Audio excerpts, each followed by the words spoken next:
नमस्कार विद्यार्थी मित्रांनो, आज आपण उपघटक 2.5 घातांक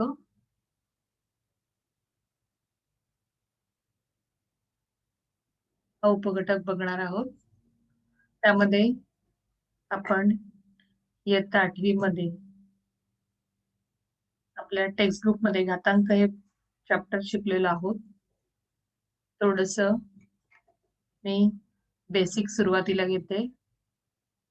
समजा 3/5 घात हे तुम्हाला घातांक रूपामध्ये ही संख्या दिलेली आहे, तर यामध्ये 3 ला आपण पाया असं म्हणूया आणि 5 ला आपण घातांक असं म्हणूया।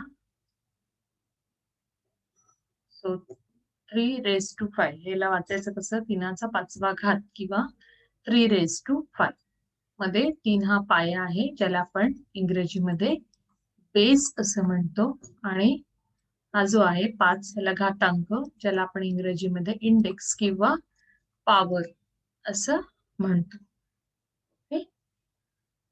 आता घातांकित संख्येची किंमत कशी काढायची ते आपण थोडक्यात बघूया। समजा तुम्हाला दिलं -1/3⁴ हे तुम्हाला काढायचं आहे। ओके, आता याचा अर्थ काय, तर -1/3 इंटू -1/3 इंटू -1/3 इंटू -1/3। ओके, म्हणजेच आपण थोडक्यात असं लिहूया 1⁴ and -3⁴. ओके, सो एकाचा चौथा घात एकच असणार आहे, आणि 3चा चौथा घात बघा 3 into 3 -3 into -3 into -3 into -3, so it is 1/3 त्रिक 9 9 त्रिक 27 त्रिक 81। बघा, दोन ऋण संख्यांचा गुणाकार धन असतो, म्हणजे 3 त्रिक 9 हे पॉझिटिव्ह 9 झाले, आणि इथे 3 त्रिक 9 हे पॉझिटिव्ह 9 झाले, आणि 9 9 81, सो इट इज 1/81। एक लक्षात ठेवायचे की जेव्हा ऋण संख्या दिलेली असेल आणि घातांक हा समसंख्या असेल, त्यावेळेला नेहमी तुमचं उत्तर हे धन आलं पाहिजे, पॉझिटिव्ह आलं पाहिजे। सपोज एक एक्झाम्पल आपण अजून घेऊया, 1/2⁵3। ओके, सो याचा अर्थ आहे 1/3 and -2⁵3 1/3 दॅट इज 1³ म्हणजे 1च होणार आहे, आणि -2 इंटू -2 इंटू -2, सो 1/2 दुणे 4 4 दुणे 8। आता हा दोन पॉझिटिव्ह आहेत, बरोबर, negative into negative that is positive, म्हणजे 4 येणार आहे यांचा product, 4 into -2 that is -8, so answer is 1/8। आता एक लक्षात घ्यायचंय, जेव्हा तुम्हाला ऋणसंख्या दिली असेल आणि घातांक विषम संख्या असेल, त्यावेळेला तुमचं उत्तर हे निगेटिव्हच असणार आहे। ओके, ह्या दोन अतिशय महत्वाच्या गोष्टी लक्षात ठेवायच्या आहेत। जेव्हा ऋणसंख्या दिलेली असेल आणि तो घातांक आहे, तो समजा समसंख्या असेल, तर तुम्हाला उत्तर काय मिळणार आहे, तुम्हाला पॉझिटिव्ह मिळणार आहे, आणि जर ऋण संख्या असेल आणि विषमघात असेल तर उत्तर तुम्हाला निगेटिव्ह मिळणार आहे।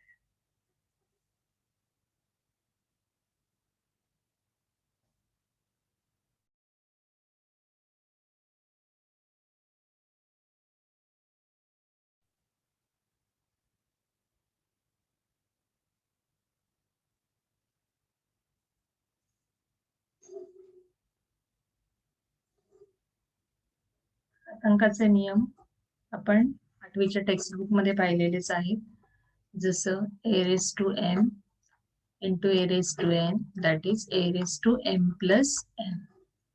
सेकंड आहे आपला a⁻m divided by a⁻n that is a⁻m minus n। third, a⁻0 is equal to 1। four, a⁻m⁻n that is a⁻mn। fifth rule, a into b⁻m that is a⁻m into b⁻m। sixth, a divided by b⁻m that is a⁻m upon b⁻m। 7, a race to negative m. बघा हा जो negative घात आहे तो positive करताना ए race to M होणार, किंवा आपल्याला जर 1 a race to negative m दिलं तर त्याचं होणार इनवर्स होणार a race to m. Okay, then eight a raised to m divided by a raised to n, that is equal to 1 a raised to n minus m, where n is greater than m. म्हणजे n हा मोठा असेल m पेक्षा, त्यावेळेला 1 a raised to n minus m, म्हणजे m minus n न करता n minus m करायचे, 1 a raised to n minus m. तर हे जे घातांकाचे नियम आहेत ते पुन्हा एकदा तुम्ही आपल्या टेक्स्टबुक मधून बाय हार्ट करायचे आहे. ओके, आता 10चा घात वापरून आपण कशा पद्धतीने एखादी मोठी संख्या लिहू शकतो ते बघूया. हवेत प्रकाशाची चाल आहे, समजा 1 2 1 2 1 2 3. ओके, म्हणजे हे 1000 झाले, लक्ष झाले, बरोबर आहे, आणि 30 कोटी, बरोबर आहे, 30 कोटी मीटर पर सेकंद अशी हवेत प्रकाशाची चाल आहे. आता हे आपल्याला 10चा घात वापरून लिहायचंय, बरोबर आहे. आता 3 ही संख्या आहे, बरोबर आहे, एक अंकी संख्या घ्यायची आणि मग पुढे 1 2 एकूण किती शून्य आहेत ते आपण लिहूया. 1 2 3 4 5 6 7 8. 1 2 3 4 5 6 7 8. ओके, म्हणजेच याचा अर्थ ही संख्या झाली 3 × 10⁸ मीटर पर सेकंद अशी संख्या आपल्याला लिहू शकतो आपण 10च्या घाताच्या रूपामध्ये. ओके, आता समजा पृथ्वीचं पृष्ठफळ दिलेलं आहे 51 कोटी, बरोबर आहे, असं पृथ्वीचं पृष्ठफळ दिलेलं आहे, स्क्वेअर किलोमीटर असं दिलेलं आहे. आता आपल्याला आपण मगाशी केल्याप्रमाणे 51 इंटू, आता इथे एकच अंक होता, बरोबर आहे, 1 ते 9 मधला एकच अंक इथे होता. आता इथे मात्र 2 आहे आणि 0 किती आहेत बघूया. 3 2 5 6 7, म्हणजे 51 × 10⁷. ओके, पण आता आपल्याला ह्याला 1 ते 9 मध्ये कन्वर्ट करायचं आहे त्या संख्येला. त्याच्यासाठी आपल्याला काय करावं लागणार आहे बघा. 51 ला आपण 10 ने भागूया.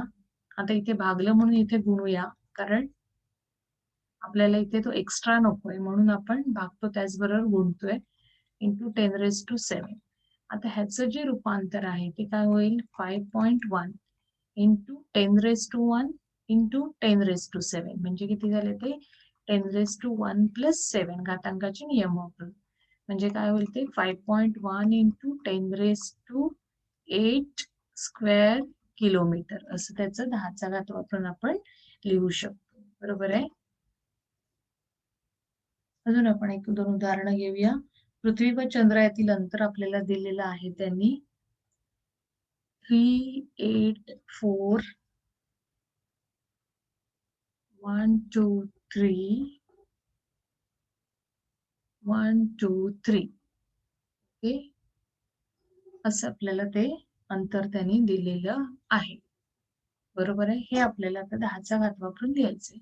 तर सगळ्यात प्रथम आपण 384 इंटू किती 0 आहेत बघा, × 10⁻6 0 आहेत त्याच्यापुढे, बरोबर आहे. आता पुन्हा आपल्याला याचं कन्वर्जन आपल्याला 1 ते 9 मध्ये करायचंय, म्हणजे आपल्याला 3.84 पाहिजे, म्हणून आपण 100 ने मल्टिप्लाय करतोय. मग इथे पण 100 ने मल्टिप्लाय करूया × 10⁻6. आता ह्याचं कन्वर्जन काय झालं, 3.84 × 10⁻2 × 10⁻6, म्हणजेच काय झालंय 3.84 × 10⁸ मीटर दिलेलं आहे पृथ्वी व चंद्र यातील अंतर. हे आपण 10च्या घात रूपात अशा पद्धतीने लिहू शकतो. तर हे आता दशांश पूर्णांकात नसेल तर, पण जर दशांश पूर्णांकात असेल तर कशा पद्धतीने आपण ते लिहू शकतो बघूया आपण. आता समजा सोन्याच्या अणूचा व्यास त्यांनी दिलेला आहे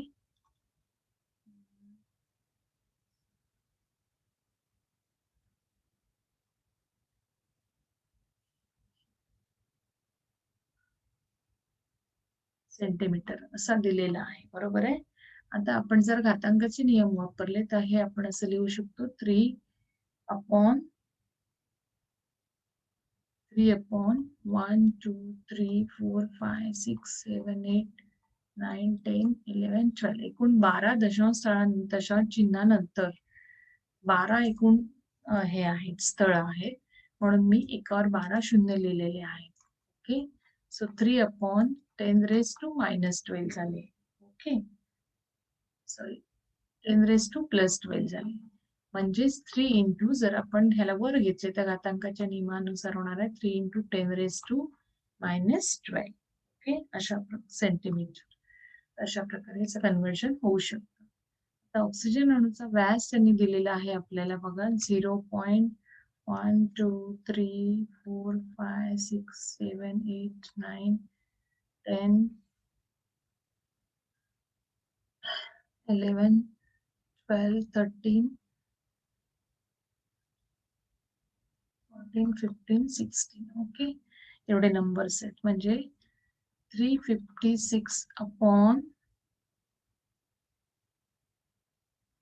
10 रेज टू 16 असं लिहूया बघा. 1 2 3 4 5 6 7 8 9 10 11 12 13 14 15 16. ओके, सो हे होणार आहे 356 इंटू 10 रेज टू -16 घातांकाचा नियम वापरून. आता आपल्याला पुन्हा त्याला कन्वर्ट करायचं 1 ते 9 म्हणजे 356 upon 100 into 100 to 10 raise to -16. So it is 3.56. याचं कन्वर्जन झालं 3.56 into 10 raised to 2 into 10 raised to -16. That is 3.56 into 10 raised to, आता इथे घातांकाचे नियम वापरायचे आहेत आपल्याला, बेस सेम आहे. सो काय होणार इथे a raised to m into b raised to m म्हणजे a raised to m plus n म्हणजे 10 raised to 2 plus -16. So it is 3.56 into 10 raised to 2 plus -16 किती होणार आहेत ते -14. Unit is millimetre. सो अशा पद्धतीने आपण 10चा घात वापरून मोठ्या संख्या लिहू शकतो.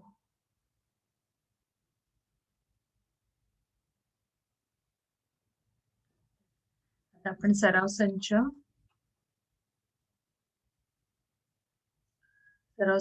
2.5 मधले काही उदाहरणं बघणार आहोत. पहिले उदाहरण बघूया.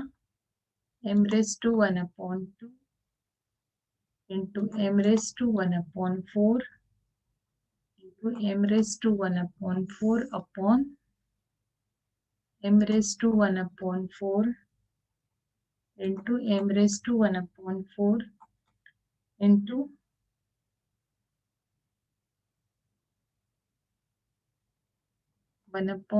m raised to 16. सो आता याच्यामध्ये काय करायचं आहे बघा. सगळ्यात प्रथम सिमिलर जे आहेत ते आपण कॅन्सल करूया, म्हणजे हा आणि हा कॅन्सल करूया. m raised to 1/4 आणि m raised to 1/4 डिनॉमिनेटर आणि न्यूमरेटरचं कॅन्सल होईल.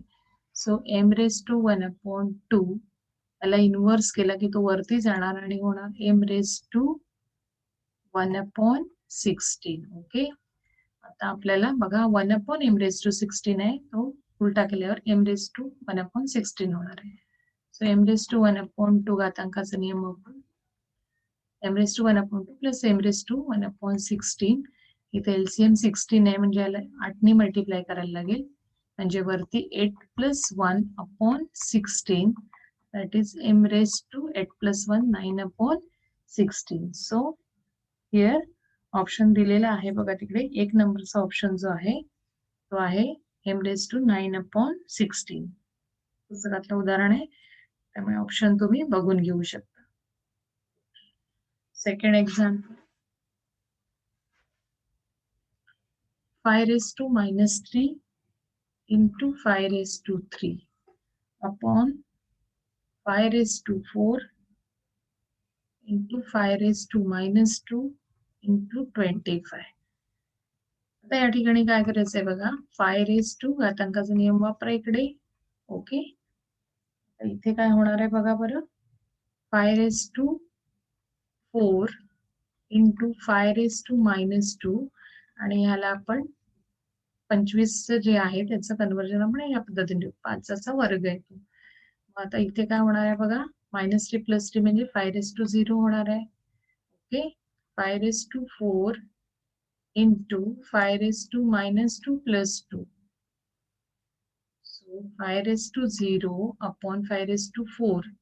तर 5⁻4 किती झाले, 5चा चौथा घात, 5चा 25, 5 असे 625 झाले. ओके, आणि इथे आलं 5⁻0.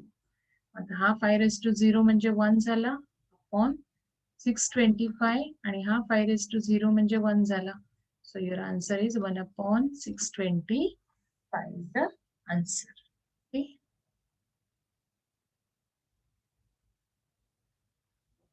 आपण पुढचं उदाहरण बघूया. 10वं उदाहरण सोडवून देते मी. 98 √2 + √7 - √13 - √16. बघा आता इथे काय आहे ते, दिसताना खूप मोठं उदाहरण दिसतंय पण आहे सोपं. 2 + √7 - √13, √16 चा स्क्वेअर रूट आहे 4. सो √98 √2 + √7 - √13. 13 - 4 किती झाले इकडे, 13 - 4 झाले 9. सो 9 अगेन √98 √2 + √7, इथे काय येणार, √9 चा स्क्वेअर रूट 3. सो √98 √2, आणि इथे किती होणार मग, 7 √7 - 3 म्हणजे √4 होणार. सो अगेन √98 to √2 प्लस, तर इथे काय होणार आहे बघा बरं, √2 + √4 म्हणजे 2 होणार आहे. बरोबर आहे. So again it is plus, plus sign लिहायचं राहिले. Okay, so 98 + √4. √4 म्हणजेच square root of 4 is 2. So here 98 + 2, that is 100, and square root of 100 is 10. So answer is 10. अशा पद्धतीने आपण सॉल्व करू शकतो. अजून एक उदाहरण मी घेते आहे.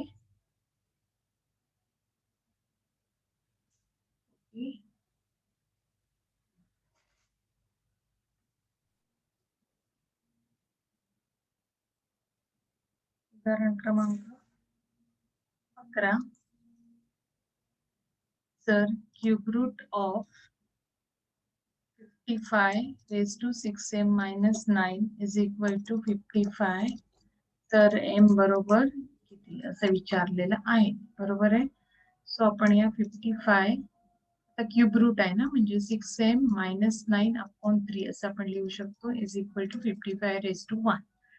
ओके, आता 55, आता इथे आपण 3 कॉमन काढूया, 2 आणि 3 upon 3 is equal to 55⁻1.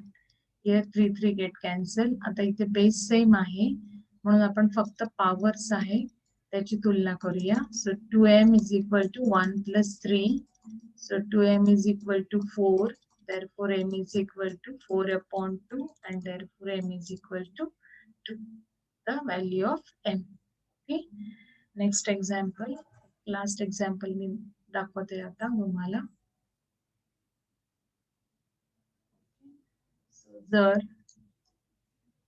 0.00243 into 0.12332 is equal to 6 into 10⁻x raised to 5, तर x बरोबर किती. ओके, सो आता इथे आपण असं करूया, याला 243 into 10⁻⁻5 घातांकाच्या रूपामध्ये याला लिहिलं, 3 2 5 डेसिमल पॉइंटच्या नंतरच आहे म्हणून 10⁻⁻5. सो 32 ला पण आपण तसंच लिहूया, 10⁻⁻5. So 6 into 10⁻x raised to 5. Okay 343 आता 3चा 5वा घात आहे. So 10 raise to minus 5. 32 हा 2चा 5वा घात आहे into 10 raise to minus 5 is equal to 6 into 10 raise to x raise to 5. Okay so आता इथे 3 इंटू 2 त्याचा पॉवर सेम आहे म्हणून त्याला एकत्र केला. ओके आणि into 10 raise to minus 5 plus minus 5. So 6 into 10 raise to x raise to 5. किती झाले 6 रेज टू 5 झाले आणि 10 रेज टू मायनस 10 झाले is equal to 6 into 10 raise to x raise to 5. Okay आता बघा इथे याला 6 रेज टू 5 याला मी काय करते 10 रेज टू मायनस 2 करते आणि रेज टू 5 करते. So 6 into 10 raise to x raise to 5. आता बघा इथे इथे पण 5 झाली पॉवर इथे पण 5 झाली म्हणजे याला मी असं लिहू शकते 6 into 10 raise to minus 2 raise to 5 is equal to 6 into 10 raise to x raise to 5. आता इथे 5 पॉवर सेम आहे बेस सेम आहे 6 इंटू 10 इथे पण 6 इंटू 10 आहे आणि एक्सच्या जागेवर मात्र काय आहे -2 आहे. So what is the value of x x is equal to -2 is the value of x. Okay so अशा प्रकारे तुम्ही सराव संच सॉल्व्ह करायचं. थँक्यू.